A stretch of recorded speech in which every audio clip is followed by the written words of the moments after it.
I noticed on Twitter or X today that Conservative leader Pierre Poilievre has talked about the recent food bank report that talked about how over 1 million Ontarians frequented food banks over the course of this past year.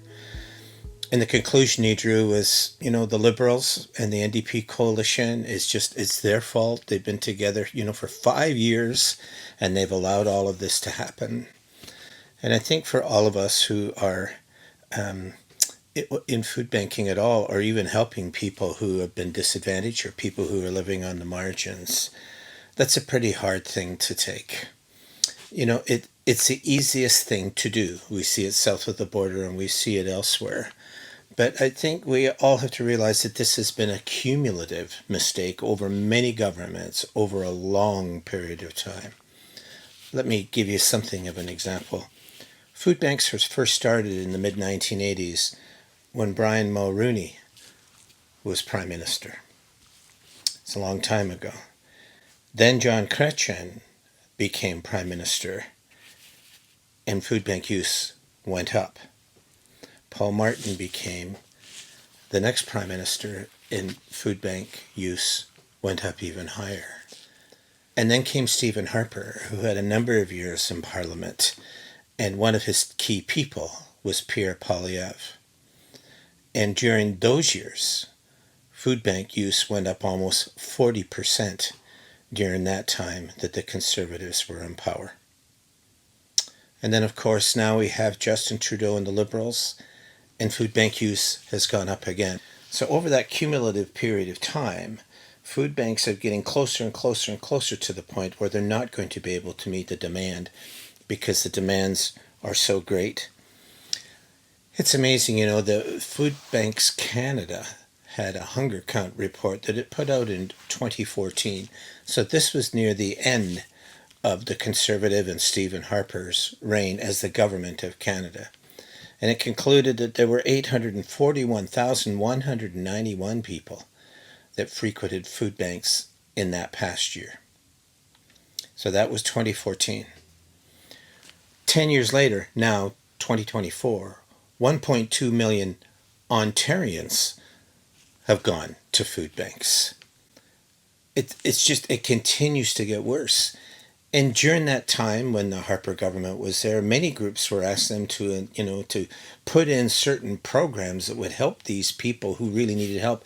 It went much farther than just allowing social assistance. It talked about apprenticeships, help for people to get to work, people who were disabled, helping them to keep in the workplace. I mean, there was just a lot of different things that went on. And one of the big things that went on during those years, especially in 2007 and 2008, was that the government needed to invest in housing, affordable housing as well. And the Harper government will tell you that they did that, just as the Trudeau government will tell you that they did that, and the Chrétien and the Martin and the Mulroney government did. I have no doubt that they did. But they had to know that none of those things were sufficient. This is a cumulative Canadian dilemma. And when we see politics and political parties take these things and use all of these struggling families that are seeking help and using them as political fodder to go after the other parties, we as food banks and we as Canadians have to stand up against that. I mean, it's not because it was all Justin Trudeau's fault. Much of it is. I would remind you what Justin Trudeau said just before the election. He was the leader of the Liberals, but was not yet Prime Minister. And just before that time, he called on Stephen Harper to do a much better job at helping people who were having to come to food banks and people that were needing housing, people who had disabilities, and people who were having trouble about work.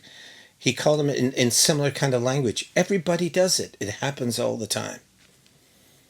But we're using our most vulnerable is powder that we then put in the can and then shoot the other party. That's not what it's supposed to be about. It's supposed to be about that Canada is getting progressively better. We talk about how in our legislations we're getting progressively better. We talk about as a nation how we are progressively becoming wealthier. So I've said this many times before, but I'll say it again. Canada's wealthiest year was 2019, when for the first time ever its GDP hit $2 trillion.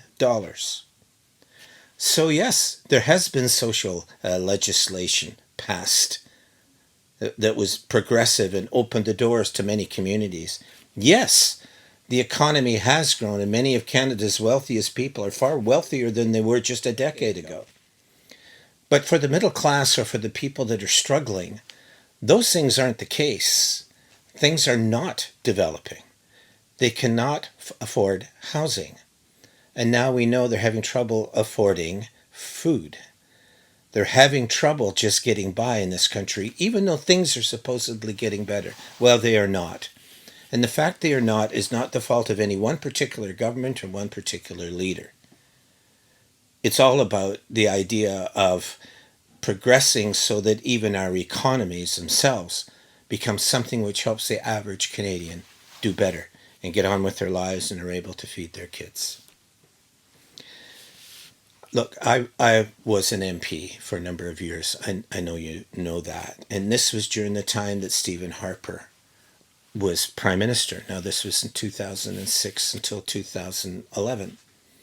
And during that time, I was part of the Poverty Committee, I was part of the Status of Women Committee, and we would always bring up these things about how government needs to invest in these different programs that will help people.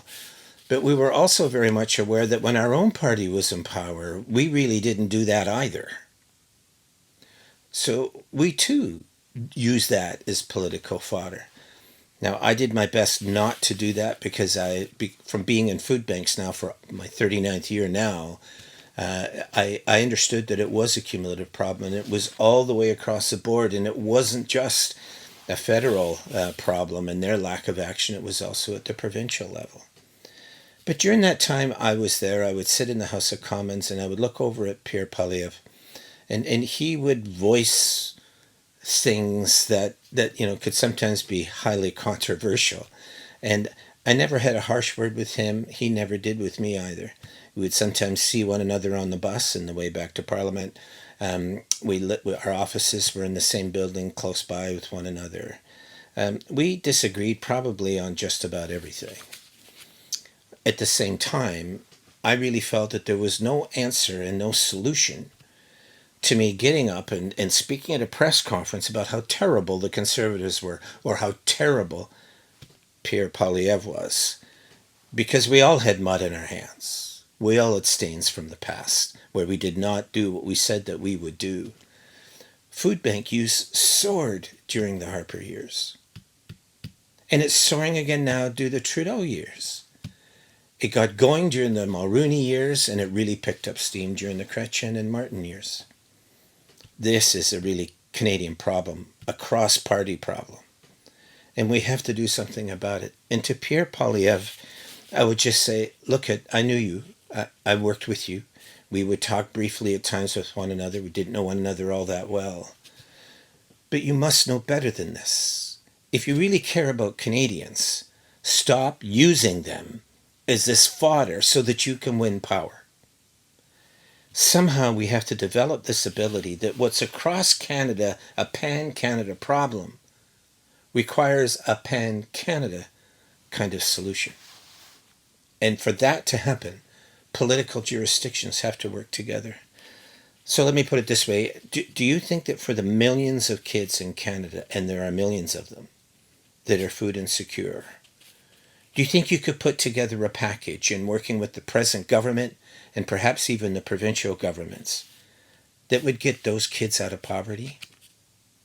Do you? When it comes to housing, instead of criticizing the government's policies or whatever, could you maybe put forward ideas and then work with the government to make those things work? And it's very important to say right now, we can talk to any political party and they will say that they put their solutions out there. One, that's not true. The solutions, we're still waiting for the solutions from Mr. Poilievre and others about food banks and what they're going to do about rising food insecurity. But two, and this is important, they're never designed for solutions. They're designed to get votes. And then once those votes are acquired, you get on with the business of what you're doing. Well, that business needs to be hungry kids. That business needs to be families that now can no longer afford to put food in the fridge. And many of these are families that are working. You know it and I know it. But to us, to the people at the food banks, to the people who are coming to us for help, this is gut-wrenching.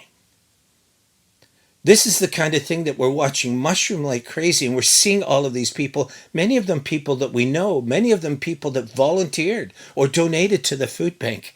And now here they are trying to feed their kids. That's what we face. And you look at us as though we're a public policy thing to be thrown out there, that we're a bit of political stuff that can be used to try to bring down the other party. We're Canadians.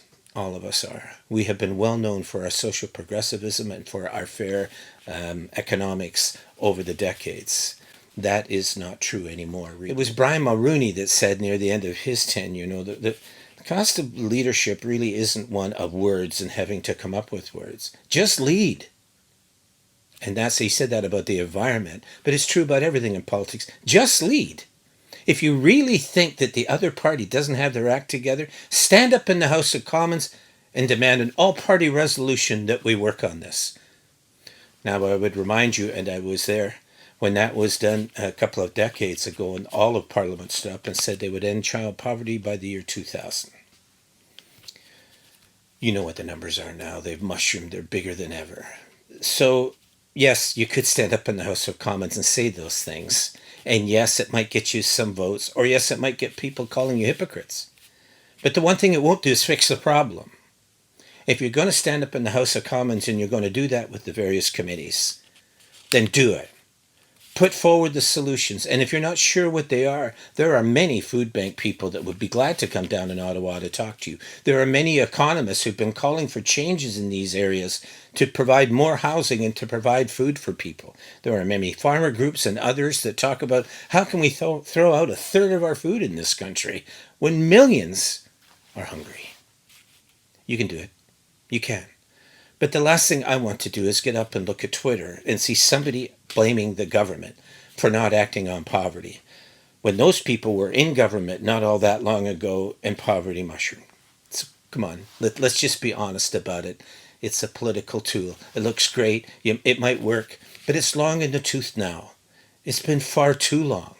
And we're watching our kids struggle as they go through this. It's one thing to be without food. It's another thing to not have money to go on school trips. It's another thing to not be able to have a secure roof over your head. Just do it.